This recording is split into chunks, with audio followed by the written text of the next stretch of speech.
Welcome back to another episode of Indigo Room. My name is Indigo Akamalafe. You can call me Indy. It is the 420 episode. Hi, guys. And spring has motherfucking sprung. I'm in my spring colors. I'm in my lace. I'm feeling very demure, very mindful. Ready to party. It's getting warmer.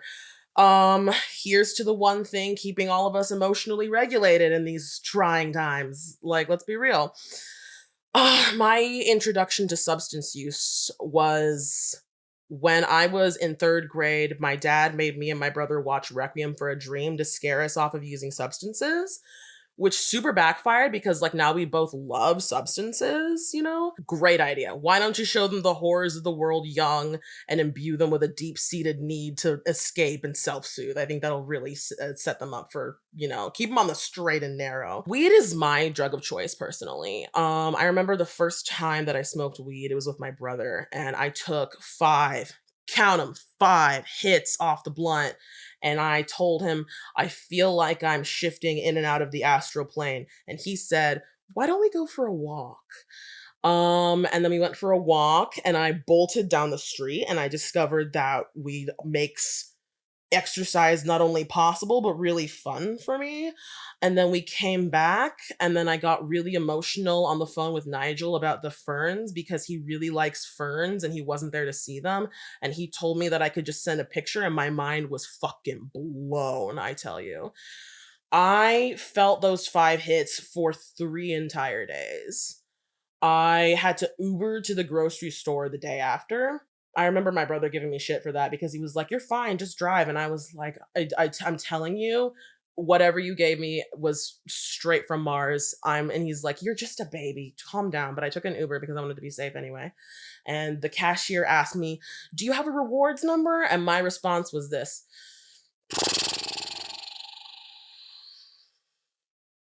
No.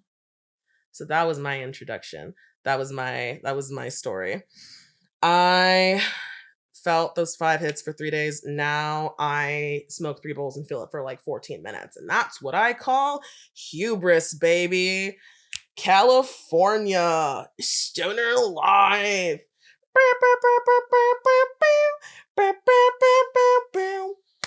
Today in the studio, we have Jasmin Flores. Jasmin is a socially minded communications director from Sacramento with a passion for making a difference in the lives of others. She's got over a decade of experience advising government agencies, statewide associations, nonprofit advocacy coalitions, specializing in public health, racial equity, and policy-driven systems change. Let's hear it for Jasmin. Woohoo! Hello. Hi. How are you? Good. Thanks for having me. Thanks for coming on. Yeah. I loved the presentation that you gave at the conference I met you at. Thanks. Remind me what that was. Yeah. I remember having a fun time. I just suck at titles. It was in regards to youth substance use and how to do public health campaigns around youth substance use that aren't your typical say no to drugs, because as you talked about in the start, that doesn't work. And we know it doesn't work, not just from research, but we know that plenty of teens tell us all the time it doesn't work. Yeah. And we all remember being teens at some point and not wanting to listen to people who are just being like, don't do the thing. We won't tell you anything about it. Yes. Yeah. So, but anyway, welcome. Thanks. So glad to have you here to talk about these issues. Yeah. Give us a little more background on who you are, what you do, but also who you are as a person. So again, my name's Jasmin, she, her pronouns. I am the communications director for a small consulting firm. I've been doing marketing and communications for well over a decade. I was thinking about it the other day. I'm like, man, it's been 15 years. Wow. But I don't just do it to market products. I like to do it to better the lives of other people. And I focus primarily on public health, a lot around substance use. It's not just a passion, but it's also, close to my heart because I've experienced losing family members over substance use. Although I do not have the say no to drugs framework, I think we have to look at things differently. As a person, I am a mom, a wife, I'm a crazy hard worker. I love to work out, love to eat, love wine. Do enjoy a good night out. Actually, I realized this weekend I'm getting old and can't party the way I used to. So we all get there. Yeah, I love to cook. The first thing I noticed was your cookbook for Peru. I love Latin food. Oh my gosh. I am half Puerto Rican and half Black, and so love cooking Latin food and enjoying it. I honestly just love talking about anything in the public health realm that makes a person's life better. Well, that's really great. Thank you so much for telling me all this. Yeah. Didn't know we had that in common. Afro-Latina. Let's go. Yeah, I didn't realize that either. Yeah. Oh my gosh. Okay, we're gonna have to look through that cookbook later. Yes. We haven't really interacted too much outside of like a strictly professional context. So I thought in order to get to know each other a little better, we could ask some random questions. Yes. This is my friend Frances. Frances is very pretty. We're gonna snatch her wig today. Okay. Frances has some questions you can pick from. Ooh, okay. Thank you, Frances. Okay, what do we got? And I'll pick one for you. If you could be reincarnated as anyone, who would it be and why? Willow Smith. Like, I just feel like I've been thinking about how much different my life would be if I, from a young age, had lots of resources and publicity and like having that legacy of like, who your parents are, because Willow Smith is very, very talented. Mm-hmm. And that's really impressive. And I feel like part of it is because she's got like singing lessons and like had that support from a very young age of like, hey, we're going to get you all the resources you need to succeed at what you want to do, and to let your art shine, and now she's got all this stuff. And I'm low-key jealous of that. So I'm like, that's someone whose life I'd steal. I want to say like something more like empowering, like a historical figure, but I know myself. I'm tired. I want a cushy, soft life. Yeah. That'd be really cool. How about you? First that like comes to mind is like I think about just having passed Black History Month and like thinking about who's like the person I think about when I think about Black history, and like what I do is like Madam C.J. Walker and this concept of being like a badass Black businesswoman back when like that wasn't a thing, I feel like would really empower me. I love politics and policy work and that kind of thing. So Michelle Obama is just like so badass. I feel like if I could embody anyone, I would want to like come back as her, and then run for president, even though I know she won't. But oh my God. Michelle, you protect your peace, girl. But like the minute you decide that you want something to do in politics, oh my God, save us. Yes. Oh my God, please. Save us, Michelle. I don't know. She just is everything I want to be. When I grow up. She's a very good role model for many of us. Yes. What's one thing about yourself that you dislike but just can't help? I am very type A. Probably to a like issue point. Okay. I need everything perfectly done, everything organized. I throw everything out in my house. Everybody hates me for this reason. Because like if everything's not in a place, like it gets thrown out. So I would probably be much more liked in my family if I stopped throwing everything out. And I feel like I could be a little bit more free and at peace. Like it was funny because I was in a meeting the other day with my coworker, and one of our team members was like, we're like because this is the first time we're partnering up on a project together. And they were like, you guys as directors are very different. And I was like, what do you mean? And they're like, no, you're just like very different. And Janine's like, yeah, because Jasmin focuses on everything has to be precise and perfect and done to a T. And I just flow off vibes. And I was like, I wish I could flow off vibes sometimes, but I'm just not that person. And so I think that that's what I would really change about myself. I don't think I'd completely go to the other side. Oh, absolutely. Like, I can tell you right now, as a type B person, your type anus is what gets anything done. You know what I mean? But I'd have a little bit more type B freedom. Yeah. You know? Yeah. Huh. I think, like, structure is definitely very good for a lot of people. It's definitely good for, I mean, I could use some structure in my life, you know, and to have the ability to create that structure is definitely, like, very helpful and, you know, conducive to a life of thriving. Yes. I think it comes down to like also a control need, you know? Yeah. I used to be a little more type A. I've always been really type B, but I used to like, I have like, you know, ideas about stuff and like a plan, and it needs to follow exactly how I think it will. And if it doesn't, I'm all discombobulated, right? And so once I kind of let go of that, two things happened. One, I felt a lot more comfortable in the play of things, of just going with the flow. And two, I realized that the flow is sometimes very rocky and weird, and you're like being tossed all around, and you're like, why did I think I would go with the flow? Where are my floaties? You know? Yes. And now I can't make plans for a future. You know what I mean? Yeah. It's hard. Well, it's funny because I had a client today who I had a call, and I was just, I realized she was like, yeah, you just move so fast, and like and I always feel like I'm 2 steps behind. And I was like, that's because of my type A-ness. Because everything has to be done to a T. And I'm like, maybe sometimes I don't have to be that person, you know? Yeah. I think maybe sometimes I could be more that person, you know? It's just so different. It's the balance of who we need to be versus who we're not and all the things. So, yeah. But I hope, oh my God, I almost said I hope you embrace your anus.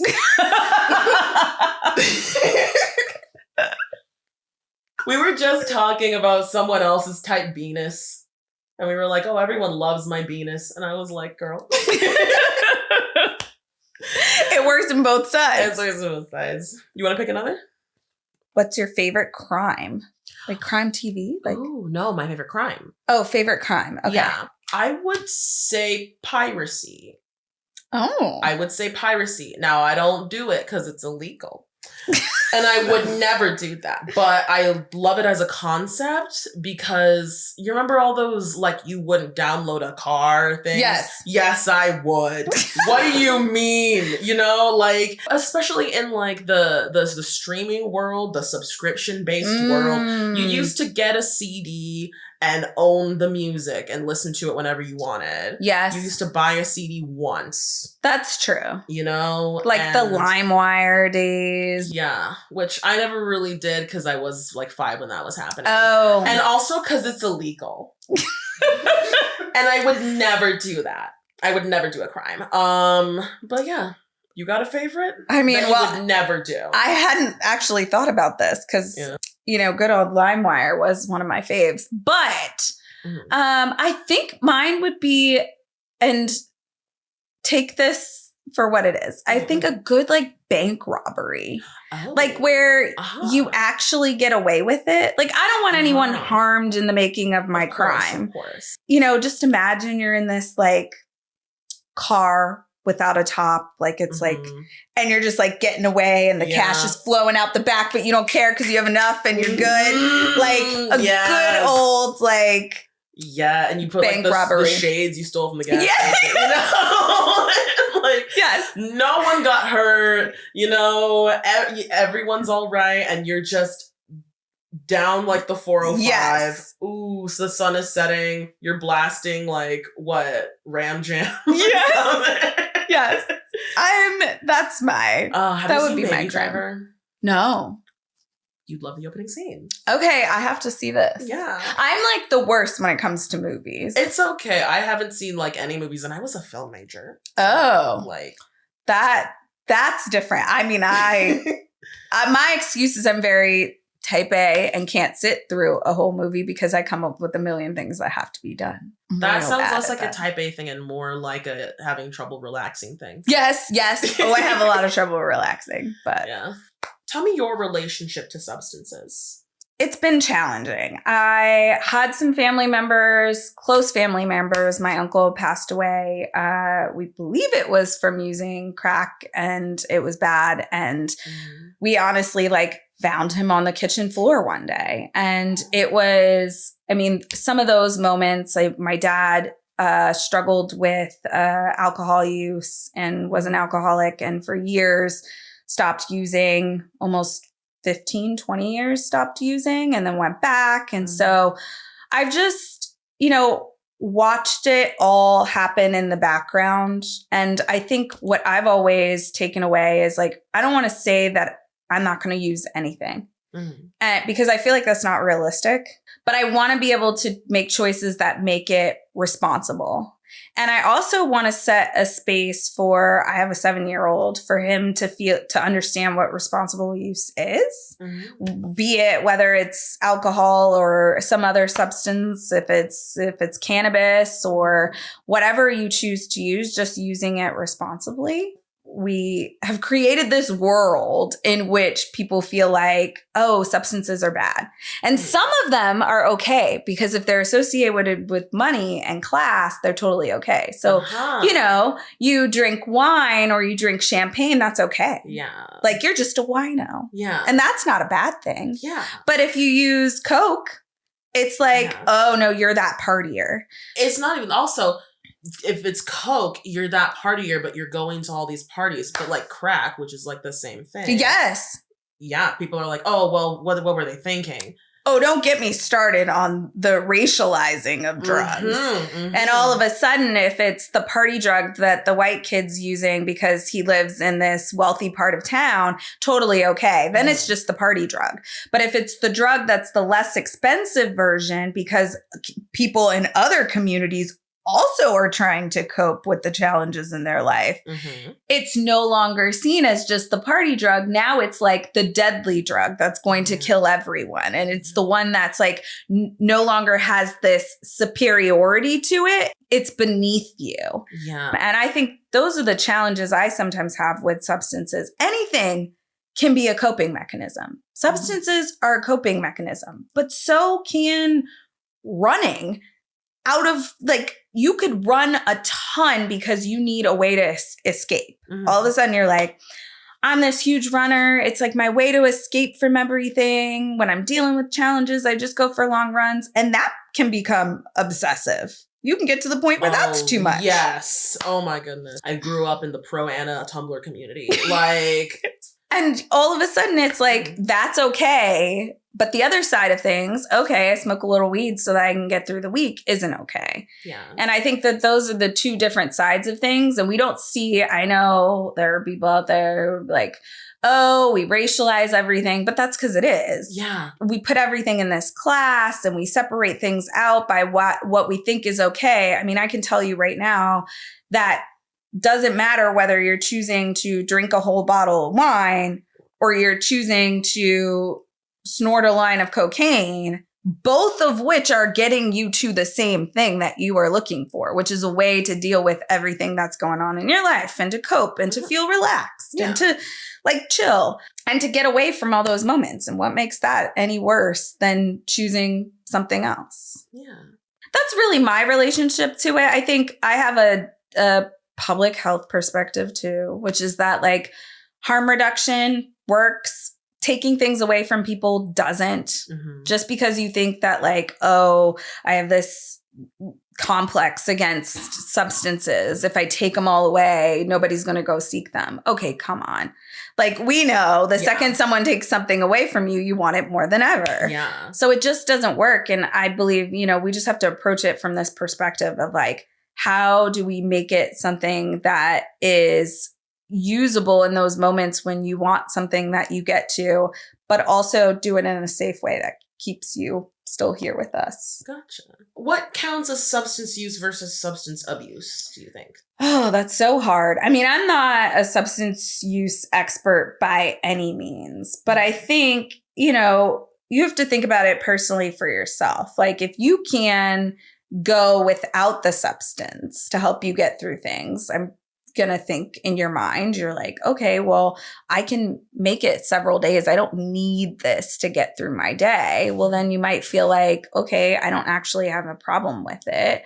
But if you're using every single day and maybe you need it to get through your days, you might want to think about, okay, do I want to look at my use? Do I want to try and cut it back? Do I want to see what the impact is?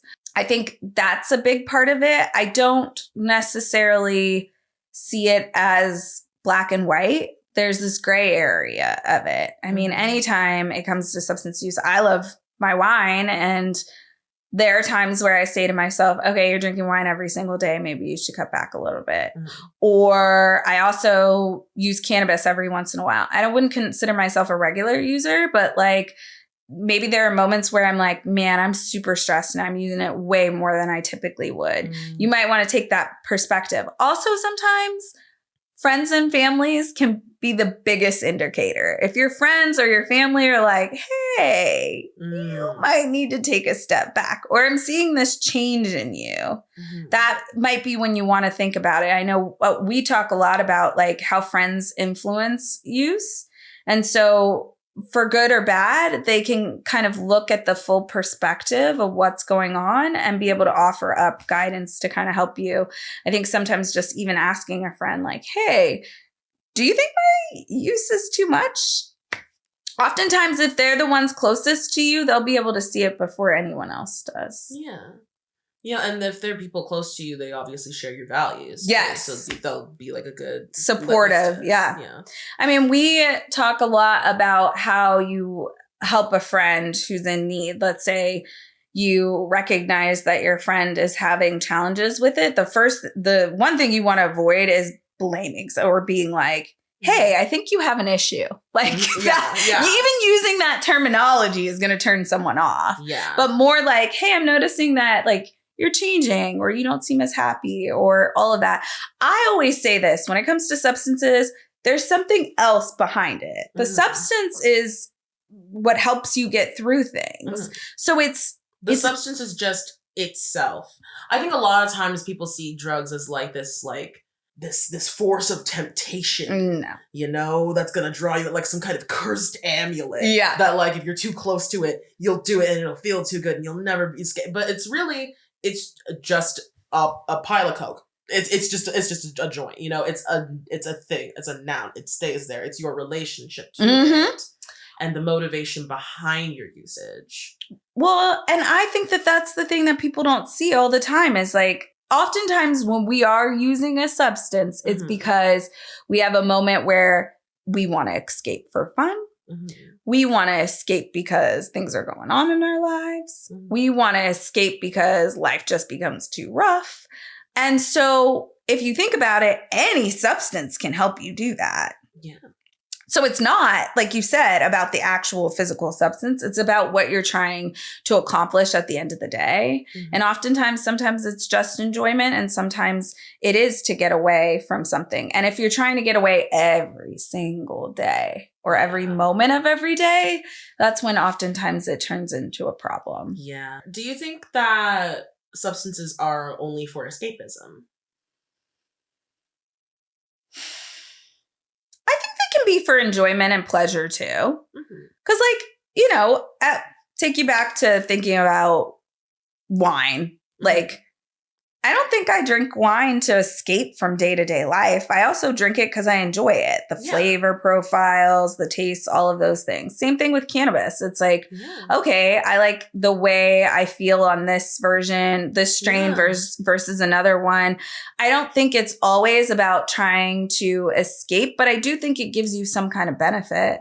I mean, we don't do things for the sake of just doing them. Usually we do them because they benefit us in some type of way. Yes. And I don't something for us. Yeah. I don't think it's any different from like a substance, sex, exercise. All those things give us endorphins. There's a reason why we choose them. They lift us up for a little bit. And so I don't know that it's always that you're trying to escape. Oftentimes it's just trying to get a good feeling too.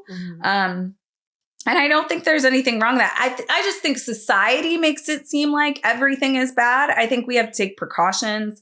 I'm a big proponent of always having naloxone with you, fentanyl test strips, like all of those things are what we bucket as harm reduction and help you to keep yourself safe and protect those around you. And those are the things that we really have to think about. I mean, if we look at like countries like Amsterdam, I mean, their overdose rate is like 19 times lower than the United States. And why is that? Because they do take those precautions. They don't limit drugs.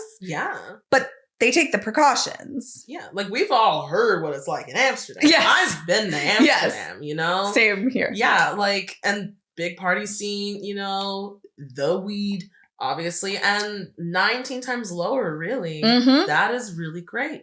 And it is. And I think it's a testament to people would be like, well, if you give people the drugs or access to them, all of a sudden you're going to have this problem. I don't know that that's necessarily the case. I think we just need to educate and we need to give people the skills to be able to like find all those healthy coping mechanisms and also know how to protect themselves when it comes to substances or whatever your choice is in life.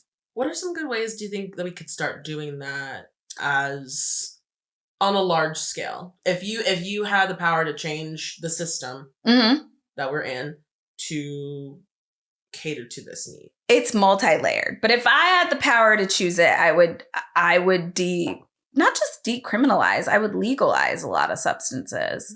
I mean, we know that there are certain substances that are really harsh and can cause a lot of damage. And the problem is we as a society don't do the research to know. So like we know that a lot of these drugs aren't legal. So they're coming through the back ways and they're mixed with all kinds of crap that's not good for you. And so if you actually regulate it, I think you take away a lot of that risk inherently. Now, as folks know, of course, anytime you legalize something and the government starts regulating it, it costs a whole lot more money. So of course you're still going to have a black market, but I think there's got to be a balance between that. It's even like the cannabis industry, all the tax revenue that comes from the cannabis industry. I'm not going to lie. It keeps me oftentimes employed, being able to utilize those tax dollars to actually provide education around substances. But I do think oftentimes that deters people from purchasing cannabis legally because they know, hey, I can get it way cheaper from my buddy down the street. So I think as we start to think about some of those things, I think part of it is legalization. I'm a huge proponent for legalizing things and being able to actually monitor and make sure they're okay for people. I think the other piece of it too is like this administration is just the worst when it comes to harm reduction and protecting people, because it's seen as like, if you protect them, they're just going to continue to do it. And it's like, that's just not real. Like you want someone to die rather than actually save a life. I think that this administration has very little compassion for human life. Yes. You know? Yes. Even though they would claim differently because they'd be like, we're talking pro-life, which is just anti-choice. You know, which is like, if you cared about the life, you would up the SNAP benefits. You would, where's this kid gonna get food and formula once it's here?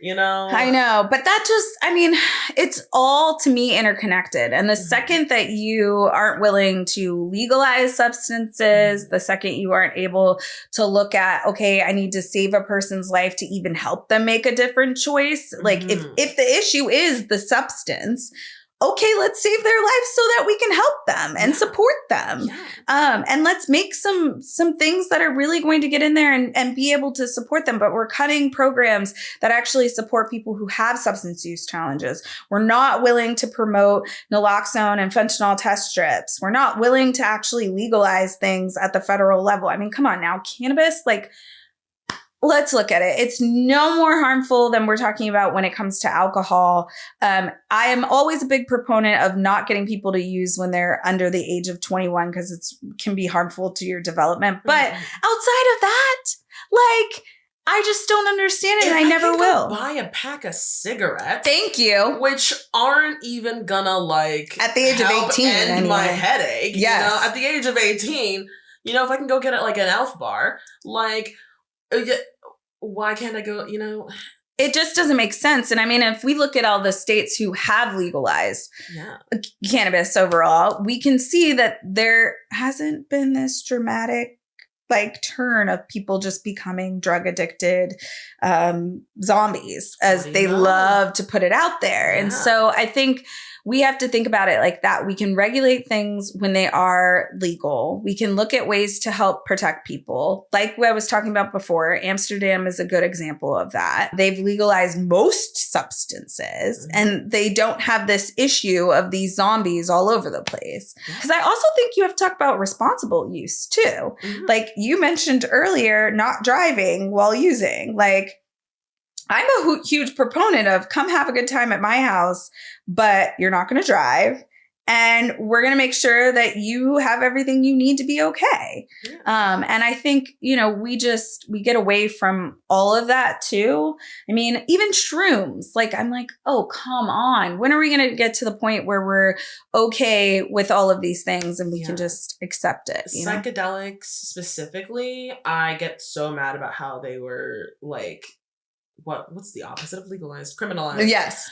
I get so upset about that. There was so much like scientific research and progress being made for like mental health issues. Yes. And it all just stopped and it still hasn't come back. And so like we're the fight is still there. Like it's getting more and more approved over time, but it's so slow. And it's just because it made politicians more powerful. Well, and think about this. So my boss, she is a licensed clinical therapist and she does work with actually psychedelics around mental health and substance use. There have been studies that show microdosing shrooms actually helps with substance use and can keep you from using. And substance use, I mean, like alcohol related is where most of the research is. And so like, if you look at even that concept of like, not everything has to be at the highest dose. You can take small incremental doses and have impact on someone's life and change the way they view another substance. And so I think sometimes we just need to look at all of these things as not one is better than the other, or one is worse than the other, but just looking at how do we use it in a responsible way. And I think shrooms are a perfect example of that. Dosage is also very important, and shrooms will teach you the importance of dosage. Yes, it will. Yeah, I've been a regular cannabis user for a couple years now, and I use it for leisure and wellness. It started out as mainly pain relief and for depression, and now it's also pain relief, but I don't have so much of the pain anymore. I think it just chilled me out permanently. I've been noticing over the years of like how the effects will change with how much I use. And it's not just a straight line of like, oh, the more you use, the more effects you get. One bowl or something with like coffee and I'm ready to answer emails. 2 when I'm falling asleep. You know what I mean? And it really depends. You don't have to do like the most every time. You know? And there's this balance. I mean, I was a caretaker for my grandma and she had stomach cancer. And I remember one of the nurses coming to the house and she was like, okay, you want real talk? And I was like, yeah, give me some real talk. And she's like, we need to get Nana on some cannabis. She was like, the truth of the matter is the drugs that we are giving her for pain have more impact on her body and are going to likely kill off those organs faster than if we mix in some cannabis to this. And so that's what we did. Like I would order for her, it was like a 16-1. It was small. And then we would get a little bit incrementally higher and be able to give her some relief, but it made her feel better. And at the end of the day, like from the day she got diagnosed to the day we lost her, it was about 9 months, but we made her life better. And that's all that mattered, you know? So I think there's so many benefits to it. And I've heard even like young kids where they've had cancer and their cancer treatment makes them so sick. And that's one of the only things that will help. And so, you know, I think we just have to think about it differently. And like I said, her dose was really low. Yeah. When it comes to like care goals and when you like apply like that to like your life in general of like, what are my goals for taking care of myself? What are my goals for, you know, taking care of others? In this, you want to just keep them comfortable. You know, at a certain point, if you've got cancer and you're going through all this chemotherapy and it's debilitating, you will have a better quality of life if you're enjoying yourself a little more. You will have a worse quality of life if you're just sick all the time, and that's going to be horrible for your mental health too, you know? And it's all interconnected. It is. And I think that that's the piece that people don't understand is like, we're all just trying to get through this crazy life and currently really trying to get through. But I think, you know, sometimes we need to see that each of these things is just like one another. They're very similar. It doesn't matter whether you're using cannabis or shrooms or wine or anything else. They're all kind of this interconnected web of things that help us get through things. And this is probably my most unpopular opinion that I have. So I will just say it. But lay it on. I think everything helps us cope. Even religion helps us cope. Oh, yeah. I think religion is like a coping mechanism. We don't always see it that way and we don't want to associate it that way. But if we think about it, like, what makes that any different? That I think I can get through my day by praying to whomever it is that I pray to versus like escaping from the moment with whatever substance I'm using. Like, I think it's just odd how we put all of this thought around one thing. And I think in other countries, there's not that perspective on things. Now, some are worse than us, but some see it more as that day-to-day, it's okay to use. And I think there's a difference between someone who uses every single day and maybe has a challenge with things and versus that recreational use too. Because I think that that's something we don't ever talk about is the concept of recreational use versus like day-to-day substance use. And those are two very different things. There's different ballparks. Yeah. That recreational use is really just to have some fun. And so how do you still make sure that that person stays safe? And we're not judging them for the choices that they make. Yeah. Well, the thing you said about religion too, I have so many thoughts on religion. I really respect religion as a practice. I don't know how much my spirituality aligns with any traditional religion, but it's all the same thing, you know? It's all providing you with some solace, you know, with some lightness, with the comfort that something or someone else is there that cares for you. You know, and we don't have empirical scientific evidence that there is a force there. You know, but it's still providing us something. It does. And in that it has worth. You know, substances, not really all not amazing for your health, especially in like in excess really is where it is. But some of them are pretty, I think, benign for your health in moderation, of course. But excessive substance use not really great for your health. It's still providing you with something. You know, it's still giving you like a solace, some comfort. It does. And I mean, to that point, actually, I think the important part to think about is like, I talked about my family members who had substance use issues. And we would joke that everything they did was in excess. And so in joking and saying that, the honest concept of that was like, no matter what it was, whether it was alcohol, whether it was food, whether it was exercise, it was always to excess. They just needed a lot of it. Yeah. And I think that that's sometimes the underlying issue when it comes to substance use is oftentimes you're chasing what's going to make you feel better and you do it to excess because it helps you to escape. So whether it's substances to excess, whether it's food to excess, or it's diving really deep into religion. I know a lot of people who have gone that route too. It gives you this moment of being able to find some peace in that focus on something. And I think that that sometimes is a lot of it too. It's a different way of thinking about it, but I do think oftentimes when you look at those behaviors, it's all of those things become to excess. I think to add to that, I feel like the urge to do things to excess is kind of, if I stop, I will be still. And if I'm still, I will have to face things. Yep. And I have to keep moving. I have to keep running. I have to keep pushing. You can't slow down.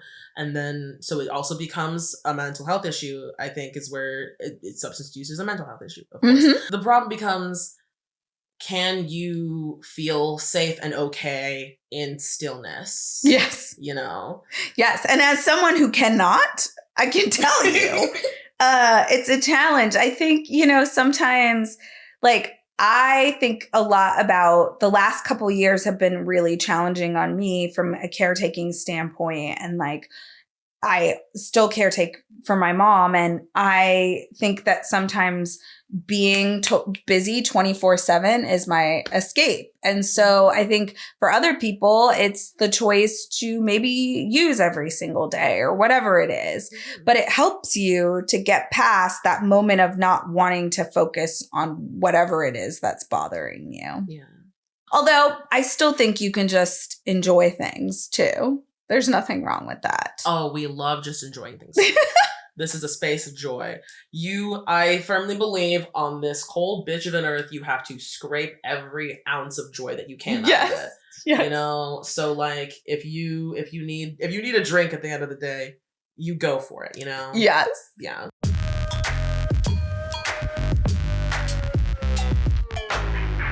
What do you think the one thing people should know before using substances is? Well, the one thing I would want you to know is to always carry naloxone. And then I would say a close second would be fentanyl test strips. I just think as a responsible user and as a non-user, you should always have it on you. I think the other thing is never use alone, no matter unless you're like purchasing cannabis. I'm not talking about that. We're talking for 420, but that you're fine. Although I have had some youth in my like focus groups who have told me that they've tested their cannabis that they bought off the black market and they were very concerned about the mix of fentanyl across the board. So I recommend then, but I think that those are the two things that you can really, or the three things, depending on what substances you're using. Don't use alone, always carry naloxone and fentanyl test strips. If it was my perfect world, how we've gotten to the point where I feel like people know you should probably use a condom. I'd like to get to the point where like naloxone. You should probably carry naloxone. Yeah. Carry your condoms and carry naloxone and let's connect it all. I mean, the truth is, I think protection is the key in everything that you're doing, if there's any risk whatsoever. Yeah. It seems safety protection seems to be the thing. And then I think, I don't know, I feel like at the end of the day, just really looking out for your friends, thinking, I mentioned this before, but I think sometimes those are the people who understand you the most and can kind of see if there's an issue. I think sometimes just being able to connect with friends is going to help you understand whether you're having challenges beyond just the day to day. I have a good friend. I hang out with a lot. And we go out to parties together, all the things. And I think at one point I started to realize that he was spiraling. And I was like, this is no longer the like fun person that I hang out with and I love and we have a good time. This has become like more of you like not being yourself anymore when it comes to using substances. And his substance of choice was cocaine. And it used to be that like we could go out together and he would use just a small amount and we would have a great time. And then it became more and more and more. And it was like we couldn't even go out and I would just be like, I just want to go out for like a drink. And it was like he had to use then too. And that was where I really had to approach it and be like, okay, how do I say this without being like, your substance use is out of control, buddy. Yeah. And really, I was like, hey, is something going on? Like, is something wrong? And he's like, what do you mean? I was like, you don't seem like yourself. And then we got into this deep conversation of like all the things that were going on in his life and how hard they were and how he was just really struggling with them. And I, again, realized like, it never had anything to do with the cocaine. It wasn't the cocaine. At the end of the day, it was what he was going through in his life that made cocaine the choice to kind of like get away from those things. Yeah. And so I think that that's the perspective sometimes you have to take when you're just a friend trying to be there for someone. It can come from anything. I remember I had a friend, I was much younger. I was like, I don't know, in high school. He smoked every single day and took a lot of edibles too. And it was funny because the next time I saw him, God, we were like 22, 23. And so I had said something about smoking because he moved to California too. And I'm originally from the East Coast. He was like, oh no, I stopped. And I was like, what? You stopped? And he was like, yeah, I feel like it got out of control. He was like, I feel like nobody talks about this, but he was like, I felt like every moment of the day, there was a moment I couldn't go without. And he was like, so I just had to take a pause and like reset and realize that like there was something else to this. And, about a year later, I saw him and he was like, Jazz, I came out to my family. And he was like, and I feel like I could go back to smoking now. You want to smoke? So I was like, but I would have never thought about all of that. I mean, I knew he hadn't, but I think, sometimes it's just realizing that overuse or overdoing it sometimes is a product of other things that are going on in our life. And I think sometimes we just really have to be cognizant of that or rely on our friends to support us and be there. Yeah. Overuse isn't like a moral failing or anything. No. It's just a signifier of something, of what's going on. Yeah. It's information. It is. Yeah. Well, think about this. How many times do you see these stories of like someone who's a crazy marathon runner and they like passed out because like they'd run too much? Like, it's the body tells us when we need to stop doing things. Yeah. And I don't think it's any different from a substance either. I mean, oftentimes we will push ourselves in certain directions. I think sometimes even just mentally we'll have those breakdown moments which tell us, okay, maybe I need to take a step back or I need to do something different.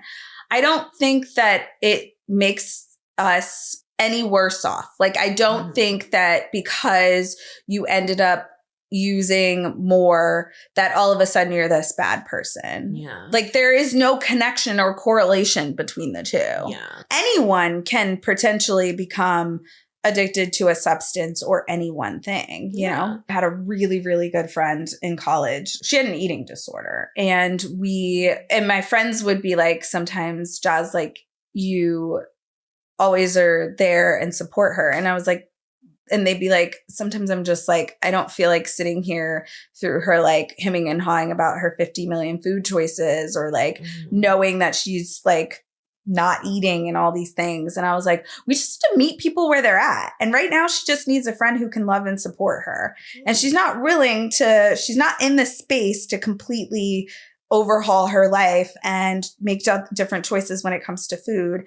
And so I think it's just being a supportive friend. You have to realize that too when it comes to substance use. Yeah. People aren't always going to be ready to like overhaul and change, but being there for them, supporting them through is really important too. And recognizing what might be the underlying issue to help support them through that. Well, you're a really good friend. I hope so. I hope people feel that way. You seem like you at least try to be, which makes a really good friend. Yes. I have kind of a related story about like some context on my cannabis usage. Yeah. So I did start for like chronic pain and depression. It was like the end of 2023. Mm-hmm. It was a really hard time in my life. I wasn't getting like the promotion that I got at work. They weren't promoting me, even though I got the job, and my rent was going up and my salary couldn't cut it, and I wasn't doing any art, and I didn't have any friends besides my girlfriend's friends at that point who like, and then I broke up with her. There was a whole bunch of stuff. There was a long time of just like, I just need to be stoned all the time to survive. Just to like get through. If I can have like this thing cushioning me, you know, then the world doesn't feel so. I felt like an exposed nerve ending. Yeah. You know, and I needed like a little cell membrane, and that kind of served as that. And then I continued like that for a while. And then after, you know, lots of, you know, I had transcranial magnetic stimulation. I had like therapy, and I got on the right meds. I've been more socially active, you know, doing things, building up kind of a life outside of like depression and stuff, and I feel much better.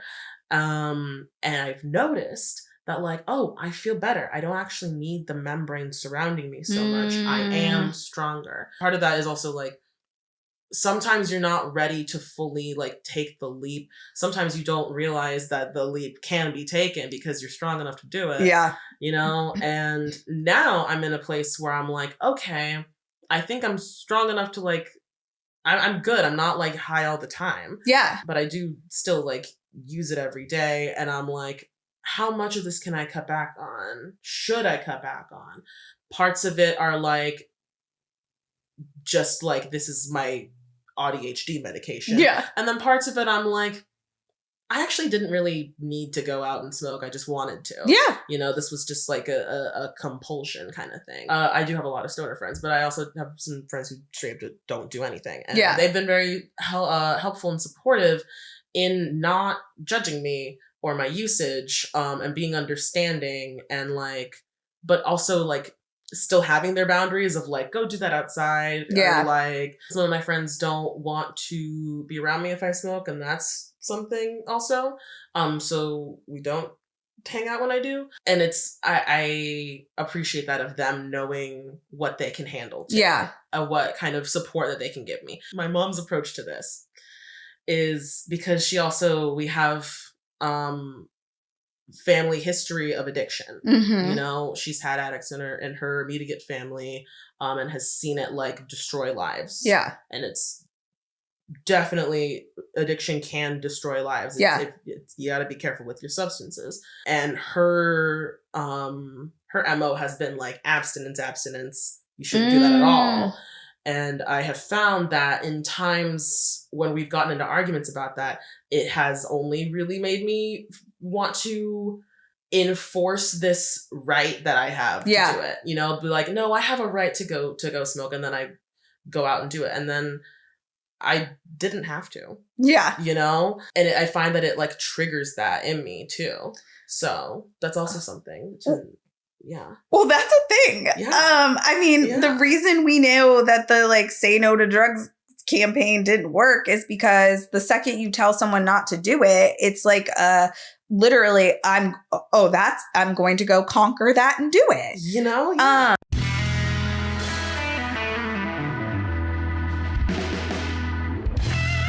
What is harm reduction? Harm reduction is honestly anything that keeps someone safe while using. So, you know, I've talked ad nauseum about naloxone, fentanyl test strips, things that are going to make sure that people feel safe while using, not using alone. You know, I laugh because one time we did a like substance use post on meth and how to stay safe. It was a harm reduction post about meth. And we were cracking up because we were like, the client's never going to approve this because it's literally like we're saying, eat your breakfast before you have your meth. But honestly, what we were trying to say is that oftentimes when you use substances on an empty stomach, it can make the symptoms worse. And so that's another way we would say to like ensure harm reduction. Clean needles is harm reduction.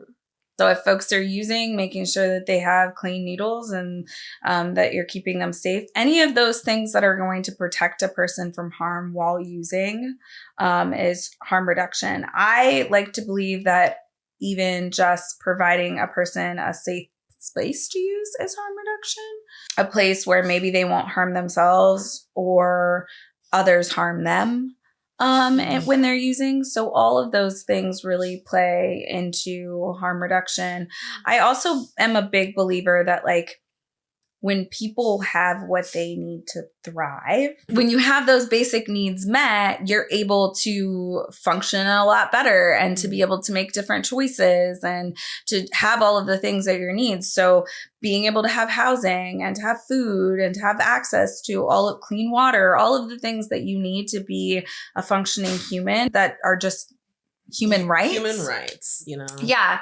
Things that we should not dictate what people have. I think really is also another form of harm reduction as well. Is just being able to provide someone their basic needs to survive and also to be able to use without the worry of ultimately death in some cases. So just always being prepared. And I think the simplest things, like I said, you can do is, as an individual, I always like to share locations where folks can go get clean needles and things like that. So it's just really important to think about if we think of every person as a human being that is loved and cared for and cherished, we will provide people what they need no matter what circumstance they're facing. So how do you apply harm reduction in your life? I always carry naloxone.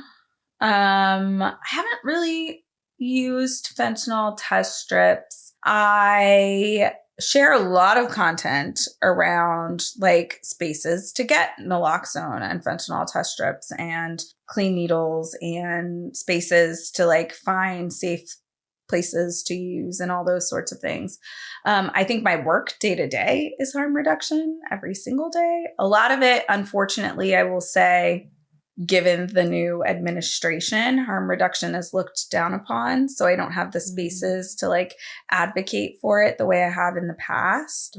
But I think you can bake harm reduction into everything, even if folks are focused on prevention, which is always the like fight between prevention and harm reduction and which one's more important. I would say they both are. Hold hands. They can.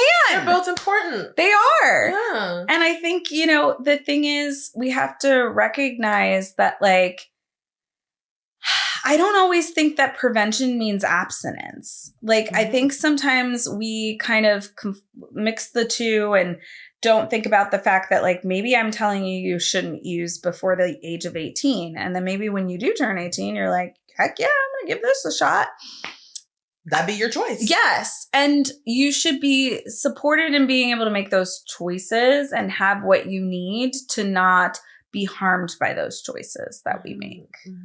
And, another piece of harm reduction, one that's really, really important, but like making certain choices around not driving and using and, you know, all those sorts of things, like thinking about the fact that, you know, even when it comes to cannabis use, you should not be driving.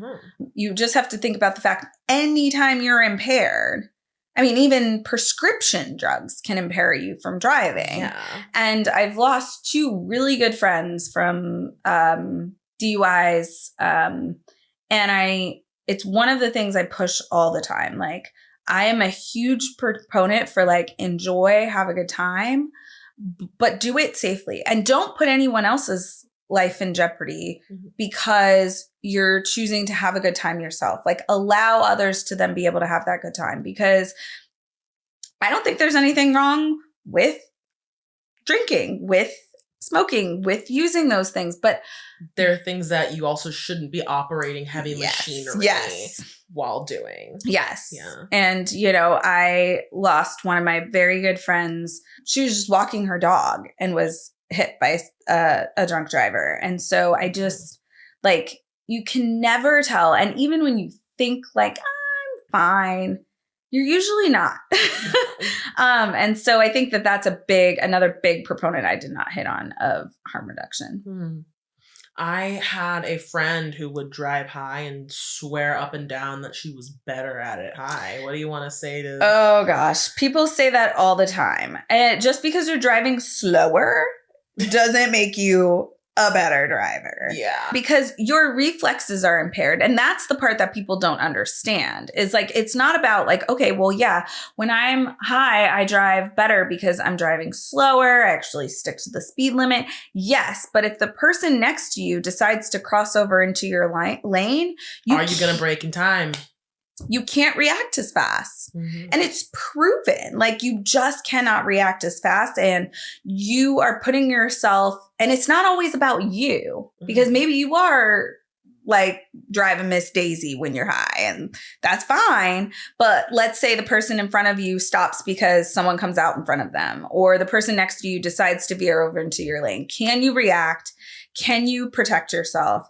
And most of the time, the answer is no, because we know our reactions are slowed.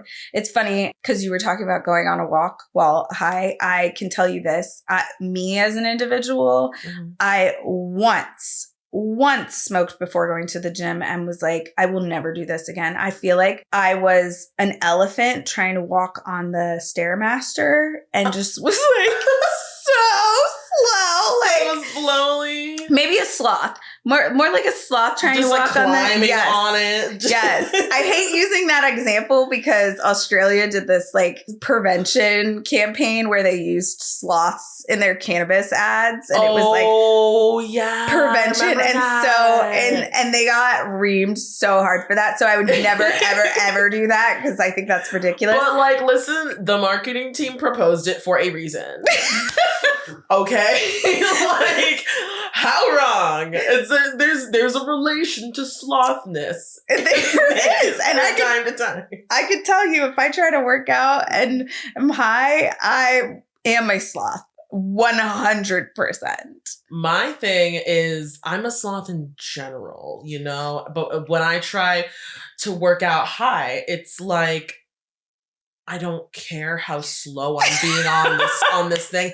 At least I am moving. God damn it. You know, like I'm like doing Tai Chi in like the free weights section, you know, and like I'm moving. I'm like lifting these things like really slow, and I'm like, it's Pilates. Just calm down. I'm resistance training. No, I'm just listening to my tunes and I'm locked in. And it's like, I can imagine that like it looks really, really weird. It probably does. It looks really, really weird. Yeah. But my goal with it was at least get me in a gym and not. Hey, and I have some friends who are like, oh my God, the only way I can work out is high. Yeah. So I totally understand it. I have friends who can't socialize high, and I have friends who can only socialize high. Oh, see, I cannot. Like, because I think I'm such a talkative person naturally that when I smoke, I'm just like in my little bubble, and I don't really want to talk to anyone. And I also, you know, the other thing is like we talk a lot about crossfading too when it comes to substance use for teens, and just like teens are usually the most likely to crossfade. Define crossfading for the audience. Oh, yes. The mixture of cannabis and alcohol. And so oftentimes we find that younger users tend to mix the two. As we get older, it's like we usually choose one or the other. And so we don't as often. I'm 26. I'm in my crossfade era. Yeah. From time to time. Yeah. I mean, I think most of the time folks don't like sit around and say like, let me smoke and then drink but when you're in an atmosphere where you're like with friends and that sort of thing, I will say though, personally, if I smoke, I cannot drink. Like I will take like 1 or 2 sips and then I'm just like, I can't do it. Like can't at all. Not even good wine. Like, it doesn't elevate the tastes for you? It can't. I just can't. My like mouth won't open to like let me drink it. I feel like I just. Oh, the cotton mouth. Yeah, maybe that's it.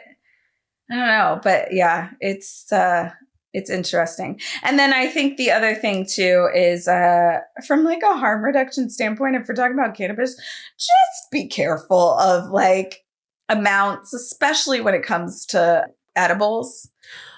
I just remember my husband and I were going on vacation and his friend, he smokes more than he does edibles. And this was, I don't know, maybe his second time, and his friend gave him a whole cookie and he ate the whole thing. And I had to try and like drag him to the airplane to actually get on the plane. And it was so bad. And like, it was just, and he sat at the bar and drank like 20 glasses of water because he had such bad cotton mouth. And so I just, that's another piece too when it comes to like the harm reduction is also low and slow. Just go low and slow. Try it out. See how it impacts you. Don't go all the way in.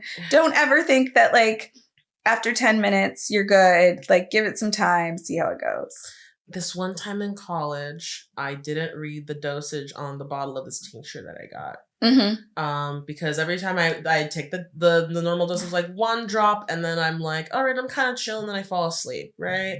And I didn't really feel much. So one time I take like 7. Oh God. So, cause I'm just like, well, a drop is like a milligram, I'm assuming, it's kind of how it feels-ish to me, and then I check and the drop is 7 milligrams. So I take about 49.50 on like a 5 milligram tolerance. And I was like, you know what? This stuff has been weak the whole time. Maybe it'll be fine, And I take a shower and I'm like feeling it. I'm like, okay, this is nothing. We're good. We're coasting. I dry my hair. I take a nap. I wake up. The world crash zooms into focus. And I'm like, what's happened? I stayed up for like 14 hours just like drawing and listening to music. It took me 10 minutes to get from my room door to the couch. Oh my God. Because I had to clear off the couch. And I walked over there and I see like blankets and I go,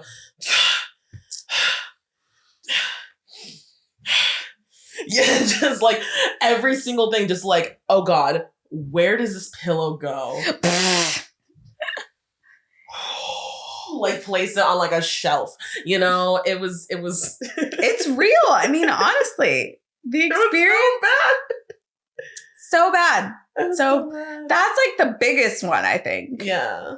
Just go low and slow. Yeah.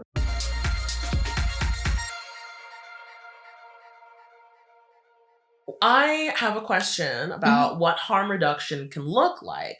Because we understand it as a concept. Yeah. But I think there's a lot of different ways to apply harm reduction in, different scenarios. So I have a couple scenarios here that I will put forward. Yeah. Will you tell me what harm reduction looks like for this person? Sure thing.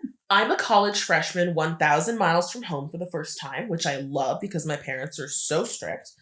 This OChem midterm just kicked my ass. I'm going to blow off some steam at the frat party I overheard my classmates talking about. Maybe I'll finally make some friends. What does harm reduction look like for me? So I think in that instance, again, I would take naloxone with me. Don't know what you're going to use. Are you going alone? I would recommend that you go with someone you trust. Especially like, I'm just going to be honest, like frat parties. We know they have their reputations and they have their challenges. So I would recommend that. Go with someone you trust who will support you and be there for you. What if you don't have any friends yet? Then I wouldn't go in using too many substances or choosing to combine something. I would stick to one that I know I'm most comfortable with, whether that's like alcohol, and I would limit myself until I feel comfortable in that situation or until I have someone who I feel comfortable with. Gotcha. Mainly because that's oftentimes when things do go wrong. I wouldn't try anything new at this party. Okay. Because you're by yourself. We're assuming you're by yourself. Maybe you don't have any friends that you're close with. If it's folks that you know really well, and let's say you feel totally comfortable, then I would say the opposite. Some classmates, you run into a roommate, someone in your hall. Then it's a little bit different. But those are the precautions I would take. And then I would just let someone know where I'm going. And when you plan to be home so that they can prepare, like if, let's say, you're going and you're like, I'll probably be back around midnight or 1, at least tell them that so they know where you're going. I mean, even to this day, like I'm a grown woman with a family and I still like text my girlfriends sometimes when I go out to parties or different things. And I'm like, hey, I'm going here at this time. And it's really just so that someone knows where I'm at. Even if I'm with people I trust. Now, what do you do when you've walked in, you've got all this harm reduction tips in your arsenal, and Joey comes up to you saying, you gotta try this jungle juice. It's crazy. I would not take that from Joey's hands. You need to go find the source of that jungle juice and get it yourself. Okay. Protection 101. And I'm assuming I don't know this person's gender, chosen gender. I just would caution anyone. I don't think it matters who you are. I've just seen things go bad, and so I would not take that from Joey, the jungle juice man. Jungle juice Joey. I would go find it on my own. Okay. So and take it from someone who has done ridiculous things in college and has not always followed those rules. You're speaking from experience. What you would do now, what you would tell your younger self to do, is to not take the jungle juice from Jungle Juice Joey. Yes. And to find the jungle juice source. Yes. Okay. So find the tub. Next scenario. I work for a high-level firm. The hours are long and my supervisors are really intense. Half my team is taking lunchtime bumps in the bathroom just to get through the day. We just closed with a huge client and my girlfriend dumped me last week. If ever I needed a night out, it's tonight. We're hitting the clubs. Work hard, play hard. What does harm reduction look like for me? Fentanyl test strips for sure. Naloxone.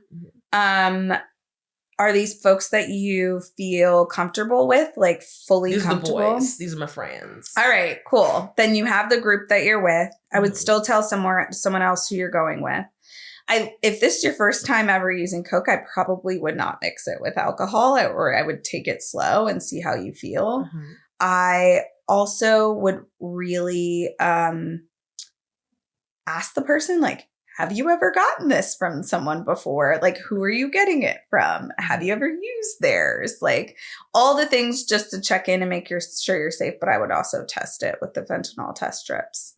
California is a little bit more laid back and liberal, and there are some places where you can go and get fentanyl test strips readily.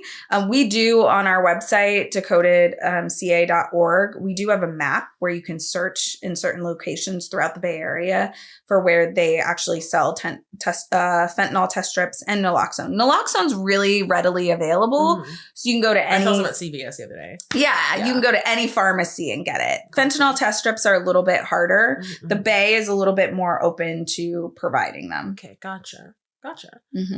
Anything else? Yeah, I would just start slow. And not try to mix all the things. See how you feel on certain things. And then go from there. And make sure you're with a group that you trust. Don't go off by yourself. Don't go off by yourself. Yeah. I had a roommate in college who was going out partying, and she was going through some stuff with her boyfriend, and she was a runner. Yes. Please don't go off by yourself. No. No. I talking personal experience, like I had a lot of fun in college. I had a best friend who I literally did everything with. And I used to say, like, if she couldn't go, then most of the time I wasn't going to go. Because, like, she was the person who always picked me up when I did ridiculous things or took care of me or made sure I made it home safe. So I think finding a person that you rely on and connect with is good. And if you have more than one, even better. It's not just not running off. It's also having the friend who will run after you. Yes. Because substances sometimes make us do things we wouldn't normally do. So yeah.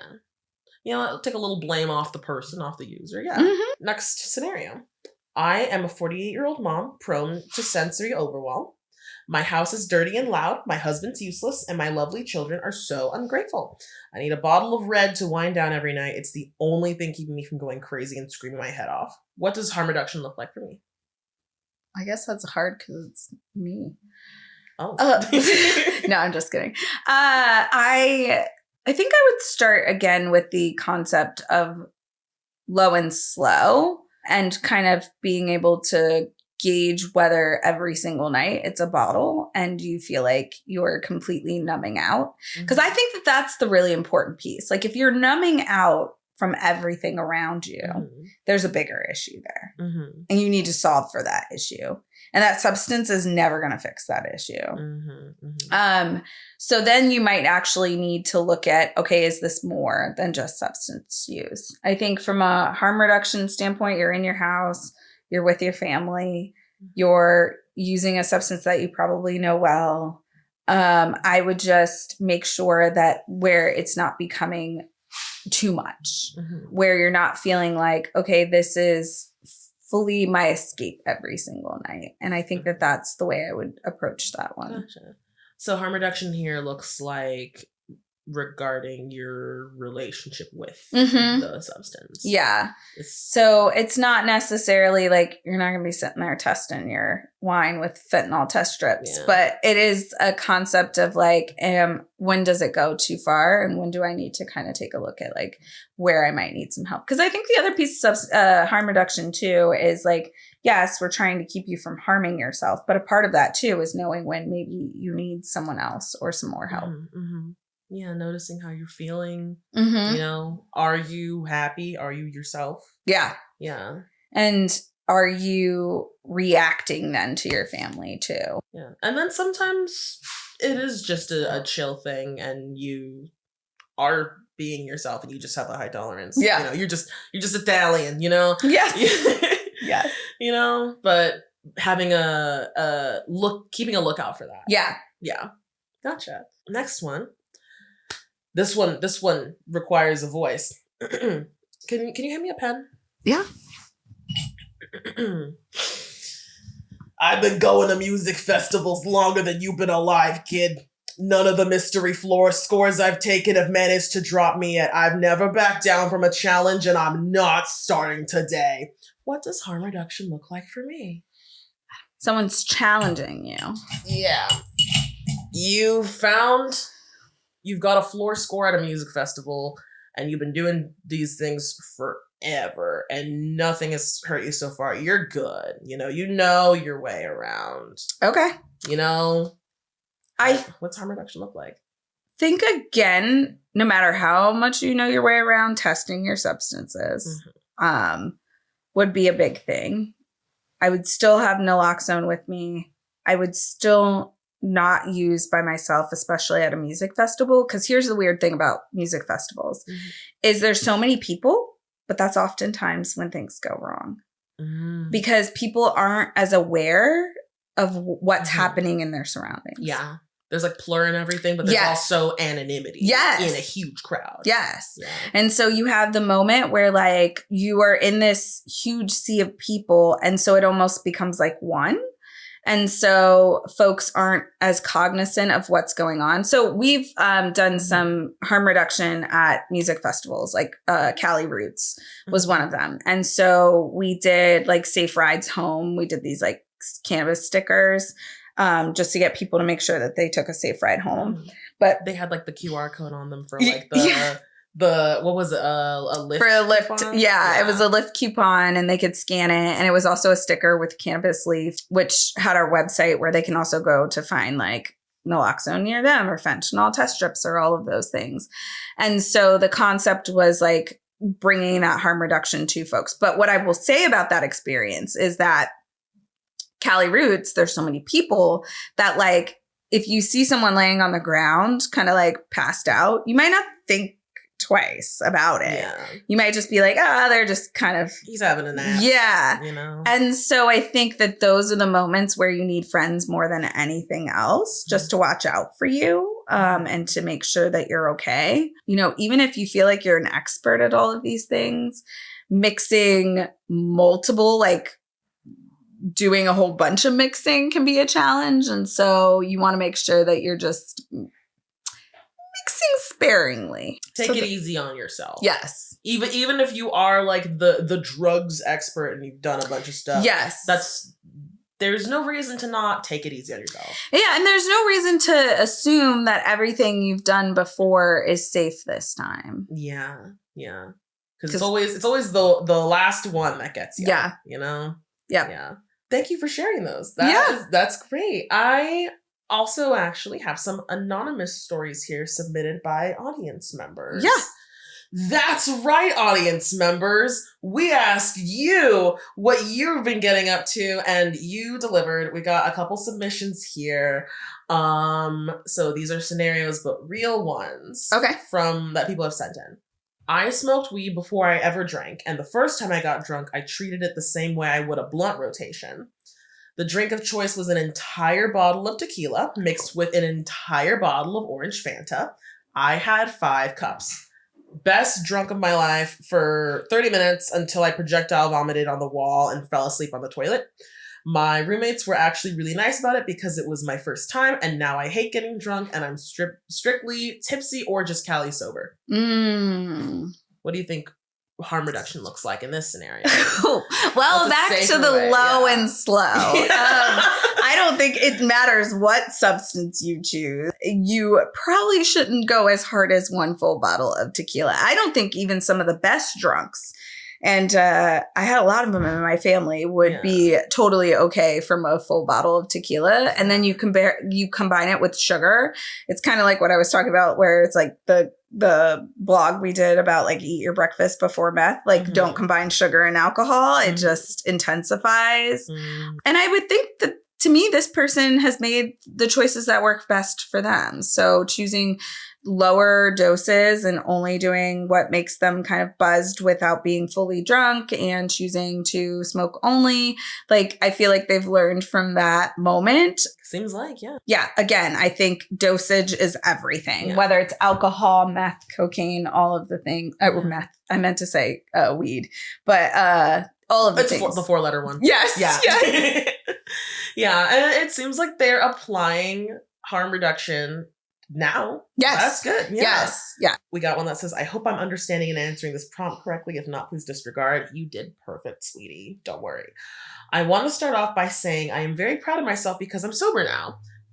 Yay! Yay! So this story goes back a few years ago when I became close friends with someone, and our favorite thing to do was get blackout drunk as often as possible. I always went past my limit, but there was one time I took it farther than I thought possible.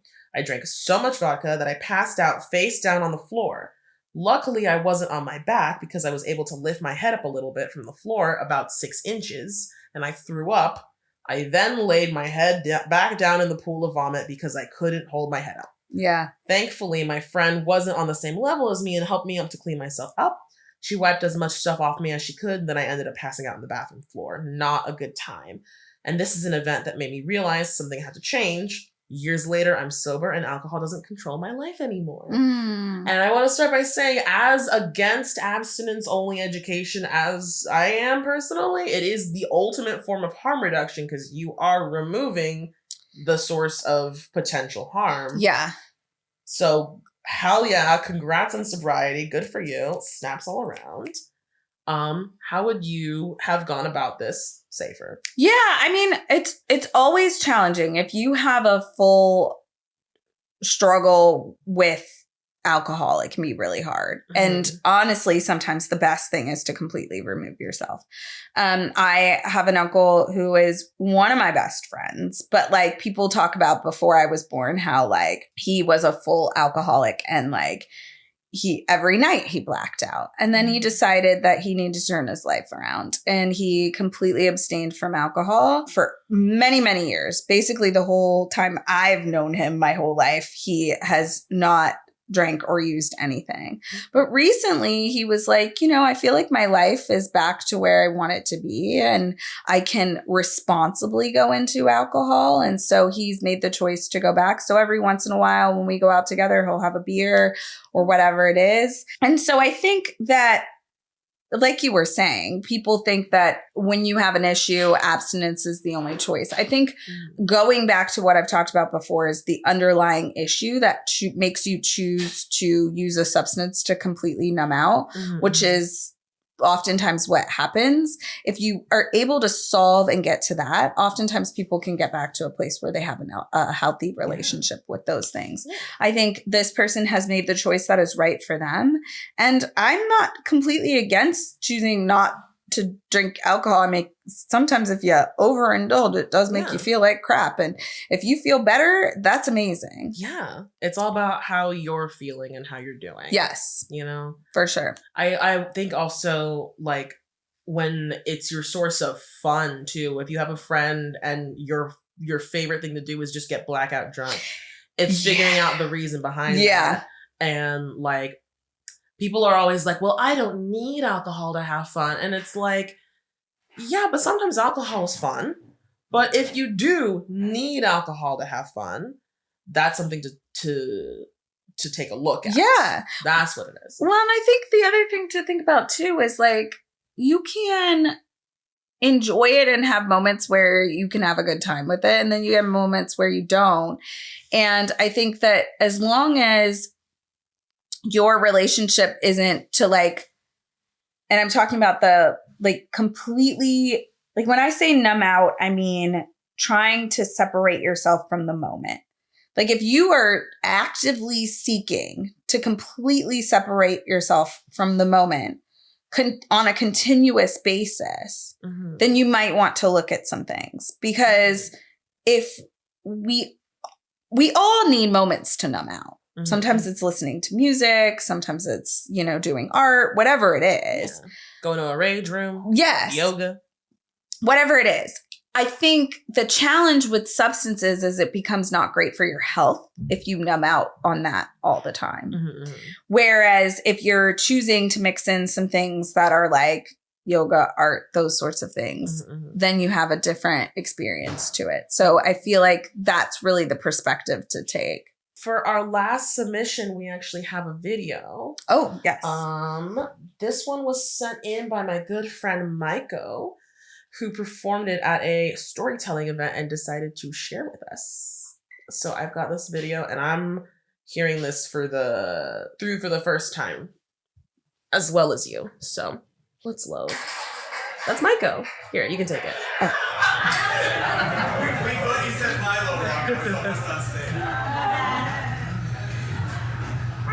So when I was getting high in the early 2010s, I was deeply disappointed with the state of edibles in this country. You have to like buy these pop brownies, and they were like always super gross. They were always super expensive, and the weed distribution was really inconsistent. So like I like the nonsense stuff.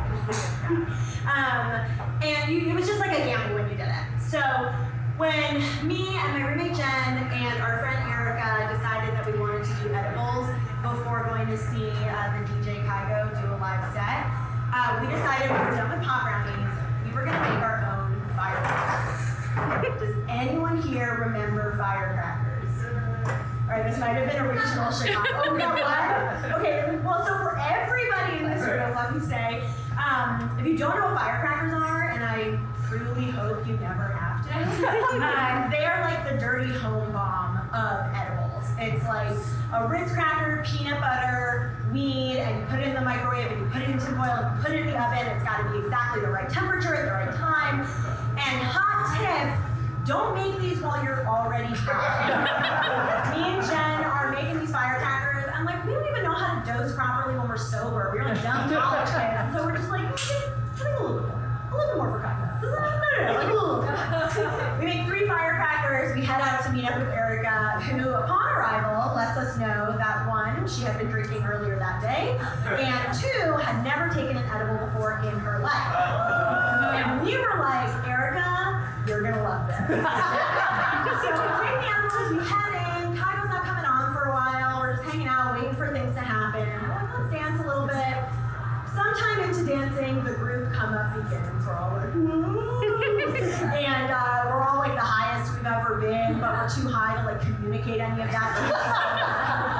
Finally, Erica's like, we gotta sit down. So we find a nearby couch. Erica grabs this huge trash can and proceeds to vomit. Obviously, within seconds, security shows up and they're like, what's going on? And we're like, oh, like she had the flu, she's sick. It was well before COVID.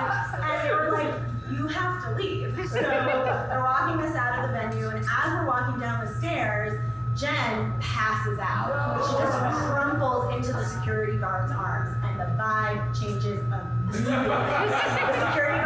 The security guards pick up Jen and they run down the stairs, and me and Erica are running behind. Finally, when we got around the corner, thankfully, Jen had already come to. She was just really groggy. And the security guards are like right in our faces. And they're like, what did you take? What are you on? And we were like, it's just weed, it's just weed. And they were like, bullshit, I've never seen anything like that.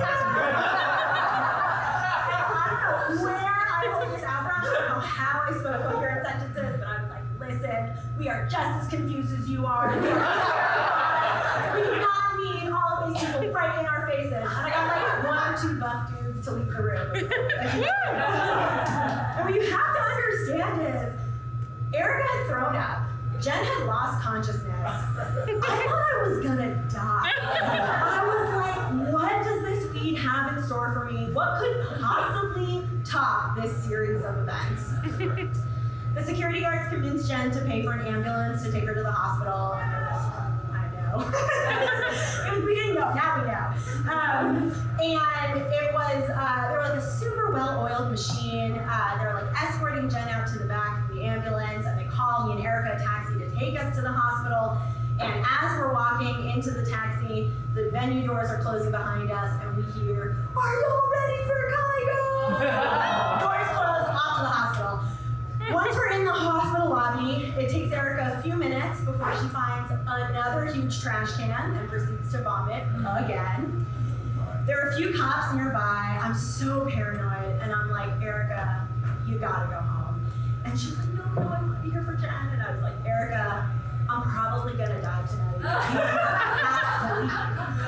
And so Erica goes, it's just me, the cops, my paranoia. It's like 3:30 at this point. They finally let me in the back to see Jen. And I walk in the room, and she's just looking really frail, and she's hooked up to all these machines. She's got the IV in her, and it's just really quiet between us for a while. We're just kind of sitting there under the weight of like everything that had happened, how we got there, and why it happened, and just how scary the whole thing was. Finally, Jen breaks the silence first, and she looks at me and she says, I gotta start drinking more water. Lesson learned. Things are gonna So, have you done that adventure scene? Okay. Well, first there was the cross-fading piece of things. Yes, so mixing the weed with the alcohol. And I think she was the friend who Jen mixed was it. The friend, yes. Yeah. So that's probably why she ended up in the worst shape. But she's not wrong about the water. Could have helped a little bit. Would have helped to hydrate. She probably shouldn't have eaten the whole firecracker. I'm assuming she did. But maybe slow. Probably. They probably did. Slow would have gone a little bit better. And back to dosage. The dosage. Not just sprinkling and like more for good measure. No. Like follow the recipe. Yes. And then I think, but she did everything else right. She was with her friends. She, went to the hospital like they said. She probably would have been fine if she was in someone's house sitting on their couch. But yeah, a lot of it came down to the mixing. And we talk about that a lot. Harm reduction, like don't mix. Just stick to one. And I think that would have solved their issue a bit. But, she wasn't wrong about the water either. What do you think the appeal is in mixing? I feel like there's an appeal in mix. Like, something about it draws people to it. Maybe the novelty of it, of like, maybe this is a good idea. It'll make a new thing. But like, it often is not a really great idea. Sometimes, I think the other thing too is like alcohol is a social thing. So social substance. And so what happens is you have something like cannabis where you're like sitting at your house chilling and you're like, I'm just going to smoke. And then you go out with your friends and it's like you're in the social atmosphere. So part of that is the alcohol. And then you just end up inherently mixing the two. Yeah. I think the other thing too is sometimes when you are using alcohol, it's a stimulant. It's kind of got you up and you might want to like calm down a little bit or calm down a little bit. And then you see cannabis as the opposite to bring that other component to it. I think when it comes to mixing other things, like if you're just in a party atmosphere, oftentimes mixing can just be a part of the culture. Because if one person uses one thing, you use another. There's this tendency to try and like create this party atmosphere and everyone comes together. But yeah, I think it's just that a lot of mixing happens with alcohol, and it happens because alcohol is that social component that brings that like group together. Well, it's been a blast having you on the show. Thank you so much for being here.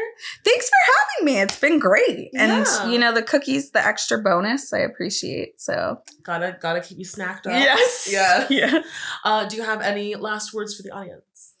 I don't think so. I think all I can think about in my mind as we have this conversation is just the view that people have on substances. And I wish, you know, as I said earlier, that we could just see people as humans and take that piece out of things. And so, you know, when I think about whether it's cannabis, it's like, oh, that became widely acceptable. Like, why can't we have a similar perspective on other things and just accept people for where they are and the choices that they make? So, as long as there have been humans, there have been drugs. Yes. Humans have been using drugs. It's been part of anthropology throughout human history, you know, and we have to really just figure out our relationship to it and how to use it safely. Yes. Yeah.